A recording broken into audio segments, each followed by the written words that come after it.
Chris Larson appears to be in hot water with the XRP community over sales of XRP as XRP got to its all-time high.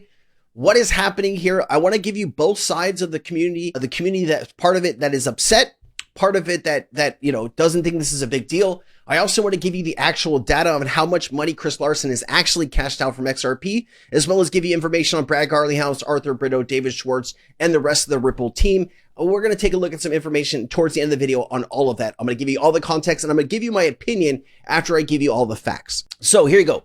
Ripple co-founder dumps XRP at the top, question mark. This is from Coin Bureau. A wallet linked to Chris Larson moved 50 million XRP, about 175 million, to exchanges as XRP neared its local highs. Now the community, the crypto community, is accusing him of dumping on retail. Is this what triggered the latest XRP dip? Damn, shade. They are throwing hella shade over at Coin Bureau on XRP.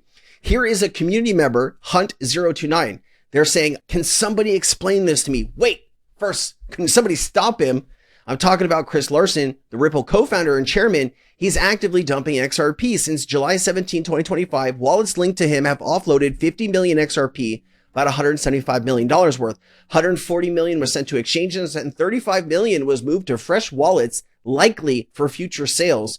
The Hunt here is saying, I'm not worried about this current block of sales. They're worried about Chris Larson's 2.81 billion XRP. Still, that's about $8.4 billion, give or take the day of what the XRP price is. I don't mind anybody booking profits, but if he continues at this pace, XRP's price stability could be in serious danger. So this is the fear from a large swath of people in the XRP space. Now, this information was jazzed up by ZachXBT. ZachXBT does incredible research on all kinds of different aspects of the cryptocurrency space. They posted this information here, and this is where this person Hunt pulled this information. I would imagine here is the wallets that are linked to this, 30 million XRP.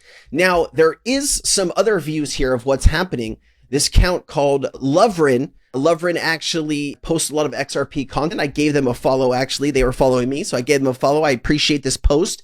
And so here's the other view of what's happening here. And so Larsen says, first, let me be clear. This is Larson's wallet. We've tracked these movements before, but here's what most people are missing. This pattern isn't new. Larsen has moved similar amounts roughly every quarter since 2020. It's basic clockwork at this point. Here's the interesting part. Only 30% of his previous transfers actually resulted in sales. The rest moved between wallets or used for liquidity.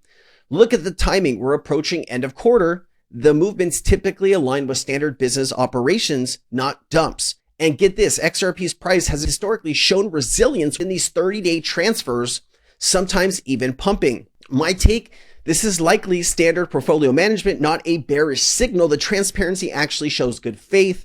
But do your own research. He says, I'm tracking the wallet and will keep you updated with unusual movements. Let me know if you want a deeper dive. So if you want more updates, you can obviously follow Larsen here. I'll pull this up here on the screen. If you want to follow this person, please do.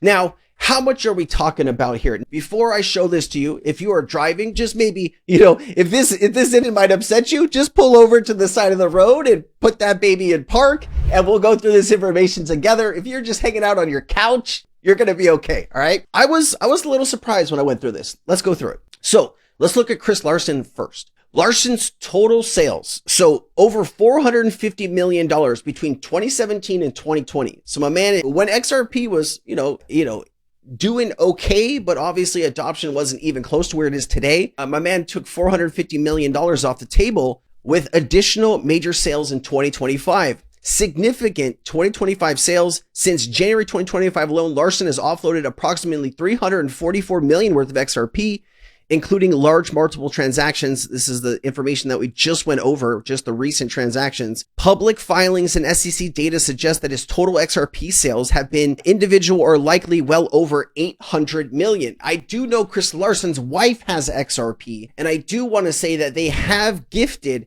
XRP to numerous charities and schools, and it's in the tens of millions of dollars. So doing some good out here, but also, taking 800 million off the table. Now, I don't know what this man's lifestyle is, right? And, let me go through this other information first.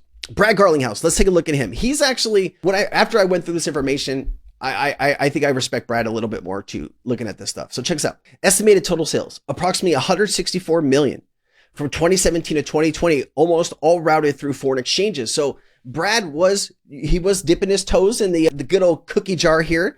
And he says the SEC's 2020 lawsuit alleged clearinghouse personally sold around 160 to 164 million worth of XRP during the highlighted 3-year period.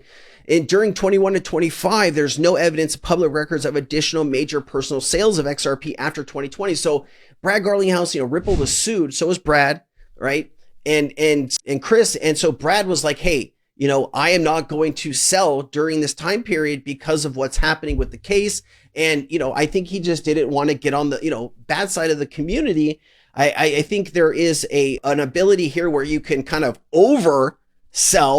Ripple was gifted all of this XRP in early days. Jed McCaleb is obviously the worst out of everybody, though. Total sales about $3.2 billion worth of XRP sales plus 708 Bitcoin through the gradual liquidation of his original XRP allocation. Now, Jed McCaleb had some differences of opinions on the direction of Ripple, the company, back in 2014. Ripple basically paid Jed McCaleb to leave. They gave him 9 billion XRP. Jed started stellar, as you know, and he went hard. Like if you were around during this time when he was just dumping, it was rough.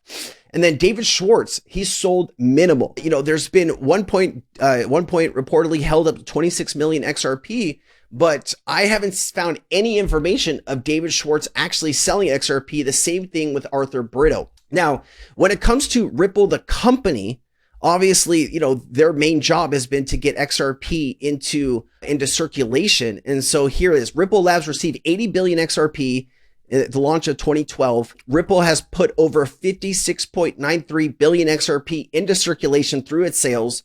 Earlier reports estimate that Ripple sold at least 25 billion XRP since 2012. So it's kind of weird getting the 25 billion since 2012, but then has put 56.93 billion into circulation.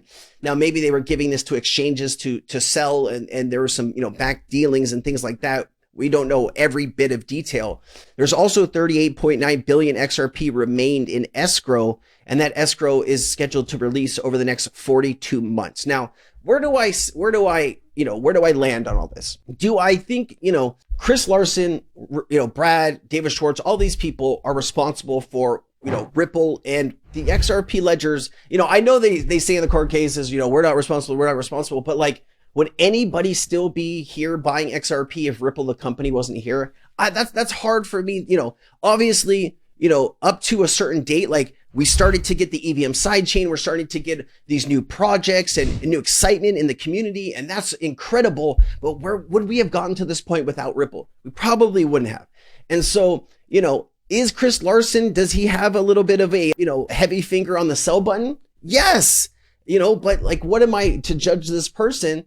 Obviously, if he's going to remain the chairman of Ripple, he might want to like cool off on the sales button, especially if people, that have similar positions in the company haven't, sold even close to what he sold. But that's up to Chris Larsen and his public image in the XRP community. I get why some people are scared about this, because my man does have another $8 billion worth of XRP that he could sell at any time. And you start to wonder, is he going to keep selling and taking us out of these positions of reaching all new time highs? That is a very big concern. And I will give you updates along the way. At this point, it sucks, but this is what we have to work with. I did look at some other companies compared to Ripple. There's really nothing that compares to Ripple as far as how much, the token has been sold. Ethereum did their ICO in 2014.